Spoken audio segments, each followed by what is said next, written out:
오늘 아침에 하나님의 말씀은 요한복음 15장 1절로 5절까지가 되겠습니다.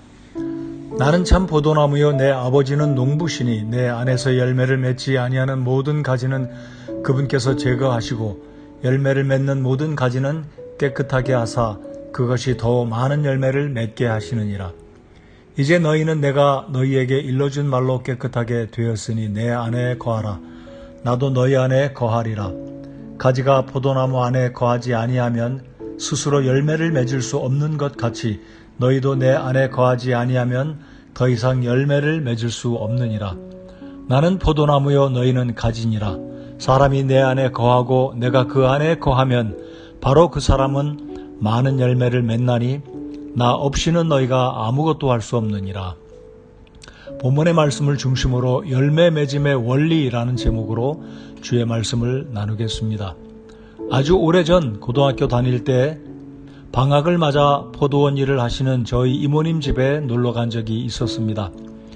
때마침 포도밭에 일이 바쁜 철이었기 때문에 포도나무 넝쿨과 순을 잘라주는 일을 도와드린 적이 있었습니다. 초여름경 포도나무에 좁쌀만한 크기의 작은 포도 알갱이들이 송이를 이루어 가지마다 달리게 되면 그 중에 튼실한 것만 두고 부실한 송이는 잘라주는 일이었습니다. 이모님의 말씀인즉 가지마다 작은 포도송이가 많이 달리면 좋아 보이지만 너무 많으면 영양분이 제대로 공급이 안 되어 포도송이가 부실하기 때문에 둘 중에 하나는 잘라주어야 한다는 것입니다. 오늘 읽은 본문의 말씀에서는 주님 안에서 열매를 맺지 않는 모든 가지는 농부이신 하나님 아버지께서 제거하신다고 말씀하십니다. 그리고 모든 가지는 깨끗하게 하시고 더 많은 열매를 맺게 하신다고 말씀하십니다. 성도 여러분들, 신약 성경을 보면 그리스도인들이 맺어야 할 열매 가운데 갈라디아서 5장에서는 성령의 9가지 열매를 말씀하고 있으며 에베소서 5장에서는 하나님의 자녀, 즉 빛의 열매는 모든 착함과 의로움과 그리고 진실함이라고 말씀합니다. 또한 잠언 11장 30절에서 의인의 열매는 생명나무라고 말씀하십니다.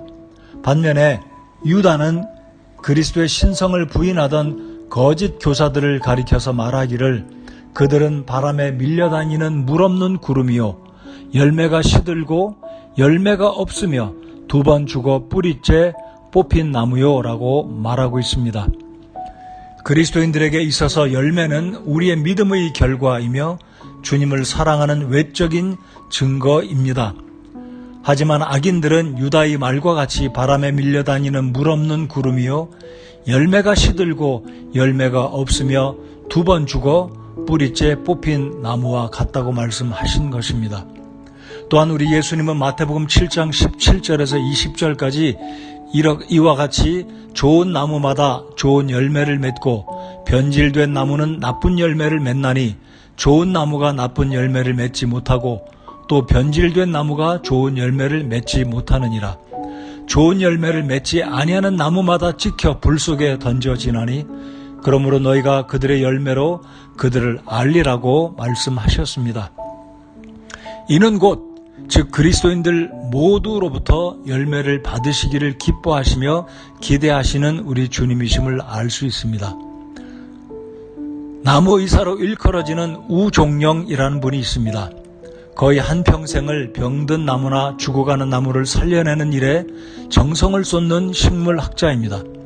이분이 한 번은 강원도에 땅을 사서 3,000개의 자작나무 묘목을 사서 심었는데 나무가 성장하던 초기 수년 동안은 해마다 나무들 사이의 공간과 거리를 확보해 주기 위해서 간벌을 해 주게 되었는데 결과적으로는 20년 후에는 300그루만 남았다고 합니다. 하지만 300그루가 남았지만 나무가 곧고 높이 자라서 우람한 자작나무 숲을 이룰 수 있게 되었다고 합니다. 그런데 남편인 우종령 씨가 매년마다 간벌하는 모습을 지켜보던 아내는 왜 그리 많은 묘목을 심어서 돈과 시간과 체력을 낭비하느냐고 말하였습니다. 하지만 이후에 알게 된 것은 처음부터 300개의 묘목만 심었다면 울창한 숲은 이룰 수가 없다고 합니다. 왜냐하면 나무 사이에 잡풀이 우거지거나 나무끼리 생존하고 또 생존하는 과정 가운데 경쟁을 하지 않으면 곧고 우람한 나무들로 만들어질 수 없기 때문이라는 것입니다. 우리 삶에도 하나님은 포도원의 농부와 같이 바람직하지 않은 부분은 풍성한 열매를 맺도록 가지를 쳐내 주십니다. 저와 여러분의 삶 가운데 가지를 쳐내야 할 것이 무엇인지 생각해 보아야 합니다. 나아가서 하나님께서 친히 가지를 치시는 아픈 고통의 과정이 있다 해도 기쁨과 감사함으로 받으며 견뎌내는 은혜가 있어야 하겠습니다. 우리의 생각과 말과 우리 마음속의 동기와 하나님을 섬기고자 하는 그 모든 과정들 가운데 하나님이 기뻐하지 않는 모습이 있지는 않으십니까? 오늘 읽어드린 본문에서 주님은 요한복음 15장의 말씀을 통해 그리스도인들의 열매 맺는 원리를 두 가지로 말씀해 주고 계십니다. 첫째는 자신을 깨끗하게 하는 것이며 둘째는 주님 안에 거하는 것입니다. 그리스도인들은 1차적으로 주님의 복음의 말씀으로 죄 사함을 받고 의롭다함, 즉 주님의 보혈로 깨끗하게 죄를 씻김 받은 사람들입니다. 하지만 열매를 맺기 위해서는 매일의 삶에서도 언행이 깨끗하고 우리의 생각과 동기가 바를 때 열매를 맺게 될 것입니다. 그래서 바울 사도는 디모데전서 2장 20절로 21절에서 이렇게 말씀합니다. 그러나 큰 집에는 금그릇과 은그릇뿐 아니라 나무그릇과 질그릇도 있어서 어떤 것들은 존귀에 이르고 어떤 것들은 수치에 이르나니 그러므로 사람이 이런 것들로부터 자기를 깨끗하게 하면 존귀에 이르는 그릇 곧 거룩히 구별되어 주인이 쓰기에 합당하며 모든 선한 일에 예비된 그릇이 되리라고 말씀하십니다. 자신을 깨끗하게 하는 삶을 살면서 주님 안에 거하는 삶을 살 때 열매를 맺게 됩니다. 이 두 가지 열매 맺는 원리의 순서를 잘 생각해 보아야 하겠습니다. 주님 안에 거하는 삶은 선행적으로 주님의 말씀으로 깨끗하게 된 이후에만이 가능합니다. 역으로 말씀을 드리면 깨끗하게 되지 않고 즉 구원받지 않고서는 주님 안에 거할 수 있는 방법은 없습니다. 왜냐하면 주님이 거룩하신 분이기 때문에 주님 안에 거할 때 주께서도 우리 안에 거하신다고 주님 말씀하십니다. 능력의 주님께서 우리로 하여금 열매를 맺도록 도우시기 원하시는 주님은 저와 여러분이 주님 안에 거하시기 원하시고 또한 주님 또한 우리 안에 거하시기 원하십니다. 그렇다면 깨끗함이란 무엇을 의미합니까?